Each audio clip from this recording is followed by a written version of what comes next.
महाराष्ट्र में सरकार गठन से पहले महायुति में विभागों के बंटवारे पर सहमति नहीं बन रही है।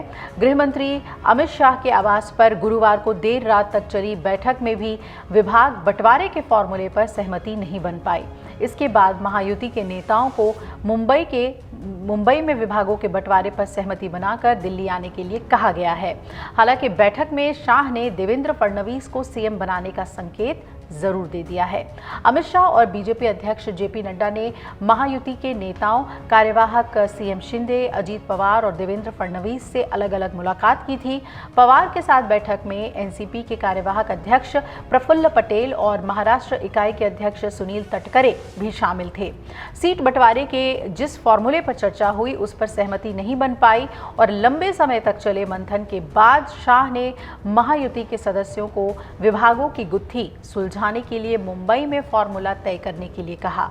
सूत्रों के मुताबिक विभाग बंटवारे पर सहमति के बाद ही सरकार गठन की दिशा में आगे बढ़ने का निर्णय लिया गया है और बीजेपी के प्रस्ताव पर सहमति बनी तो एनसीपी को घाटा उठाना होगा। पार्टी एनसीपी को डिप्टी सीएम पद तो देना चाहती है, लेकिन वित्त मंत्रालय अपने पास ही रखना चाहती है। वहीं एनसीपी गृह, वित्त, राजस्व, कार्मिक और लोक निर्माण में हिस्सेदारी चाहती है। हालांकि बीजेपी उसे इनमें से एक भी मंत्रालय नहीं देना चाहती। इसके अलावा एनसीपी को अधिकतम 8 विभाग ही देना चाहती है और सीएम पद छोड़ने के बदले बीजेपी ने शिवसेना शिंदे के समक्ष डिप्टी सीएम का पद और लोक निर्माण समेत अधिकतम 12 विभाग देने का प्रस्ताव दिया है। शिंदे गृह मंत्रालय भी चाहते हैं। चर्चा ये भी है कि शिंदे विधान परिषद अध्यक्ष का पद भी चाहते हैं शिवसेना के लिए ही, और इसके उलट बीजेपी टॉप 5 में से 4 मंत्रालय अपने पास रखना चाहती है। सूत्र कह रहे हैं कि महायुति के नेताओं को विभाग बंटवारे का फैसला करके आने के लिए ये कह दिया गया दिल्ली से, और बैठक के बाद एकनाथ शिंदे सीधे सतारा में अपने गाँव दारे चले गए। इस कारण शुक्रवार को मुंबई में होने वाली महायुति की बैठक जो है वो स्थगित हुई, ये कहा जा रहा है। हालांकि बीजेपी ने कहा कि कोई बैठक नहीं प्रस्तावित थी।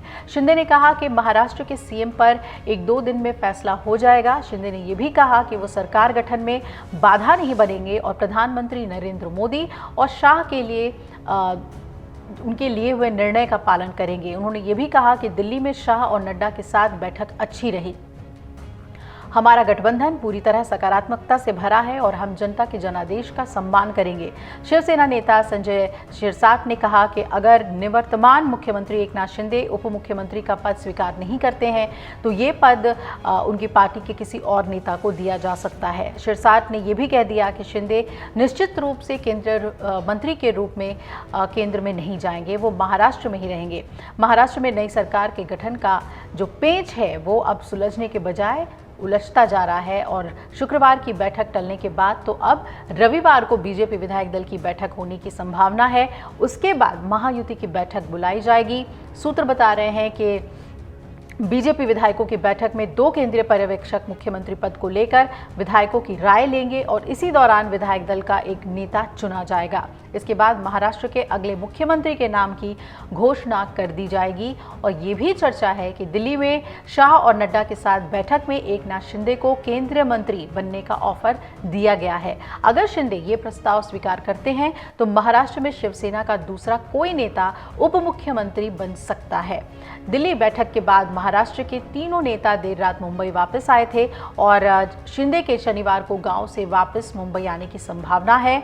आज जब वो वापस आते हैं तो नज़र बनी रहेगी कि क्या बात आगे बढ़ती है सरकार गठन को लेकर। महाराष्ट्र में अभूतपूर्व बहुमत मिलने के बावजूद सरकार गठन में हो रही देरी से काफ़ी चर्चाएं गर्म हैं और ये भी कहा जा रहा है कि नई सरकार बनाने में सहयोगी दल शिवसेना और एनसीपी के बजाय बीजेपी में ही अंदरूनी खटपट है। सूत्र तो ये भी कह रहे हैं कि मुख्यमंत्री पद के लिए देवेंद्र फडणवीस का नाम लगभग तय है, लेकिन इसी बीच मराठा मुख्यमंत्री बनाने की भी चर्चा हो रही है। इससे बीजेपी महासचिव विनोद तावड़े का नाम चर्चा में आया है। फडणवीस की ताजपोशी में देरी की एक वजह ये भी मानी जा रही है। अगर आप ये वीडियो YouTube पर देख रहे हैं तो हमारे चैनल को सब्सक्राइब कर बेल आइकन दबाएं और Facebook पर देख रहे हैं तो हमारे पेज को लाइक करें। 8 मिलियन प्लस सब्सक्राइबर, आपके इस भरोसे के लिए बहुत धन्यवाद।